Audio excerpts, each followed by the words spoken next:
والله احنا لسه ما اتقابلناش، يعني انا وهيام بنتكلم بقالنا شويه في التليفون. اعتقد على اول 12 هنبدا نعمل عادات او بروفات. صراحه هي كلمتني اول ما انا مضيت وباركت لي وقالت لي ان هي مبسوطه ان احنا نشتغل مع بعض، وانا كمان مبسوطه لان انا اشتغلت مع ريهام في بنات سوبرمان وكانت ايام حلوه قوي، عندنا ذكريات حلوه مع بعض، فاتمنى ان احنا نكمل كده. اتبسطت بيها جدا، وكانت اول مره في حياتي انه كل يوم الصبح بيبقى الناس كلها بتتجمع، كل الكرو كله من اول حد لاخر حد عشان يعرف اليوم هيمشي ازاي او ان احنا هنصور ايه.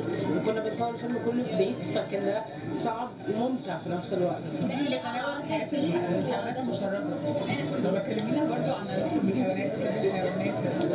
انا دي من الحاجات اللي بسطتني جدا برضو، لان انا في حمله شارع اليف المفروض كانت موجوده في مؤتمر المناخ، بتتكلم على انه ازاي ان احنا لما بنقتل الحيوانات بشكل الاباده اللي بتحصل في الاماكن دي بيحصل خلل بيئي، وفي نفس الوقت بيطلع التعابين وبيطلع الفئران وبيطلع القوارض كلها. فالناس لما بتقتل بشكل عشوائي الحيوانات في الشارع ده بيأثر جدا على الناس اللي عايشه. في مناطق كتير دلوقتي في مصر بتبقى عايزه كلاب وقطط، لان هم عملوا الفيديوهات اللي احنا بنشوفها في الشارع يعني. فالفيلم بيتكلم برضو عن ده بشكل مش مباشر، فده من الحاجات اللي حببتني جدا في الفيلم. مبسوطه جدا ويا رب اكون عند حسن ظن الناس كلها، وتبقى الناس النهارده جايه تتفرج على الفيلم ومبسوطه.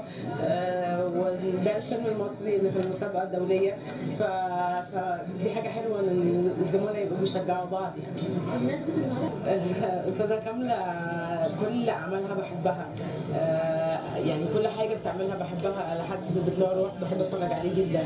بس يعني اكتر حاجه لو بتساليني انا يعني اكيد بحب الحاجات اللي انا عملتها. بحب ذات قوي، بحب يوم للستات جدا، ويوم للستات كان نقله جديده في حياتي.